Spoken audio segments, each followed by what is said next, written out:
विद्यालय को आनंद घर बनाया और इस स्तर पर पहुंचाया, इसके बारे में मैं कुछ बताना चाहूँगी। हमारा जो विद्यालय है सबसे पहले बिल्कुल भयमुक्त विद्यालय है, जो कि गिजू भाई की संकल्पना थी कि भयमुक्त वातावरण मिले। बच्चे हमारे यहाँ पर, अगर मेरी क्लास के बच्चे हैं तो मुझे उनकी क्या अच्छाई है, क्या बुराई है, किस चीज़, क्या उनका पॉजिटिव और नेगेटिव है और कौन सी चीज़ें उनकी कमियां लगती हैं, उनको किन चीज़ों में उनको इंटरेस्ट आता है, ये सारी चीज़ों को लेकर हम पोर्टफोलियो बनाते हैं। तो हमारे पास हमारे हर बच्चे का पूरी जानकारी रहती है। जैसे एक पेरेंट्स अपने बच्चों को जानते हैं, ऐसे ही हम अपने बच्चों के बारे में पूरा जानते हैं कि कितने घंटे वो पढ़ सकते हैं और उनकी पारिवारिक स्थिति भी किस तरह की है। और हमारा जो दूसरा जो चीज़ है जिसके कारण हम टॉप 3 तक पहुँचे हैं अभी तक, वो है हमारा और पालकों के साथ में संवाद।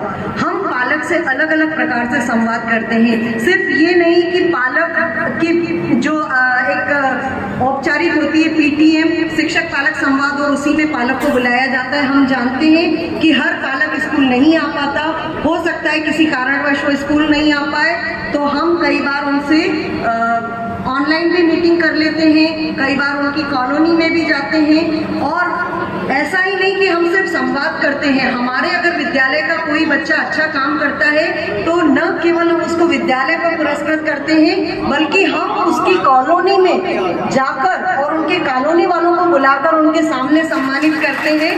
तो बच्चे को भी पता चलता है और बाकी भी कॉलोनी के बच्चे प्रभावित होते हैं। और जैसा कि माननीय महोदय ने कहा कि बच्चे अनुसरण ज़्यादा करते हैं, तो हम अपना जो आचार व्यवहार है वो इसी तरह से रखते हैं कि हमें कुछ कहना ही ना पड़े। समय से पूर्व विद्यालय पहुंचते हैं, बच्चों से संवाद करते हैं, बच्चे हमसे संवाद करते हुए ही आते हैं। और जैसा आपने कहा कि जिस तरह से बच्चा मॉल जाने के लिए इच्छुक रहता है, आप बिल्कुल जरूर सभी आएँ। और माननीय मंत्री महोदय से मेरा विशेष आग्रह है कि आप सभी आकर देखें कि हमारे यहाँ बच्चा इतनी ही खुशी से आता है।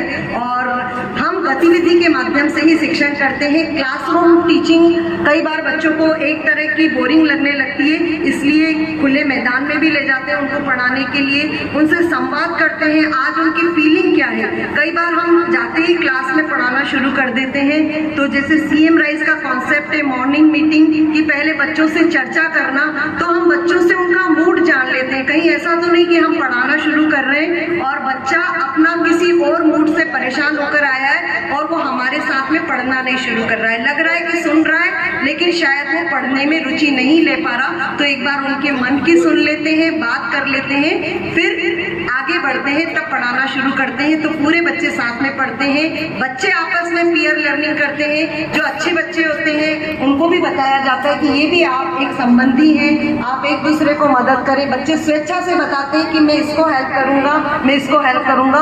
और हम सब टीचर्स भी पीयर लर्निंग करते हैं। हम टीचर भी बताते हैं क्लास में कि आज मैंने इस मैडम से ये सीखा और ये मैडम ये बहुत अच्छा जानती है। तो बच्चों को भी अनुसरण करते हैं कि निश्चित ये इन लोगों में किसी प्रकार की प्रतिस्पर्धा की भावना नहीं है और ये सब एक दूसरे से सीखते हैं। और इसका एक लाइव एग्जाम्पल था कि जब कभी किसी को अवार्ड मिलता है तो लोगों में बहुत ईर्ष्या होती है, लेकिन जब मुझे 2023 में राष्ट्रपति अवार्ड मिला तो हमारे पूरे विद्यालय ने, बच्चों ने, उनके पेरेंट्स ने खूब जश्न मनाया।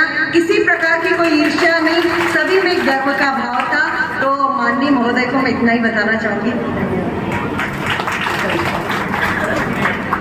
बहुत बहुत धन्यवाद आदरणीय अग्निहोत्री मैडम। ठीक जैसे कि सीएम राइज विद्यालय के उदाहरण